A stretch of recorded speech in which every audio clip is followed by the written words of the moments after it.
દિલ્હી પોલીસમાં નોકરી કરતા હોવાની ઓળખ આપીને વડોદરાના એક સ્પામાં દરોડા પાડવા પહોંચેલા 3 નકલી પોલીસને અસલી પોલીસે ઝડપી પાડ્યા હતા, જ્યારે પોલીસે વધુ તપાસ હાથ ધરી છે। પ્રાપ્ત માહિતી અનુસાર જેતલપુર રોડ પર ગુજરાત કિડની હોસ્પિટલની બાજુમાં કોમ્પ્લેક્સમાં ટર્કિશ સ્પા નામનું સ્પા સેન્ટર આવેલું છે, જ્યાં મેનેજર તરીકે મેહુલ યોગેશભાઈ પરમાર નોકરી કરે છે। ગત 19મી તારીખે સાંજના સમયે 3 શખ્સો સ્પામાં આવ્યા હતા અને મેનેજર મેહુલની પૂછપરછ શરૂ કરી હતી। ત્રણેય વ્યક્તિઓએ પોતાની ઓળખ દિલ્હી પોલીસ તરીકે આપી હતી અને સ્પાના રજિસ્ટર, મહિલા કર્મચારીઓના ઓળખ કાર્ડ, રહેઠાણ વિશે પૂછપરછ કરવા લાગ્યા હતા।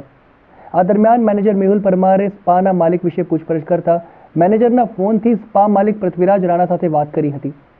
ફોન પર પણ પોતાની ઓળખ દિલ્હી પોલીસ તરીકે આપતા સ્પા માલિકને શંકા જતા તુરંત જ અકોટા પોલીસને જાણ કરી હતી।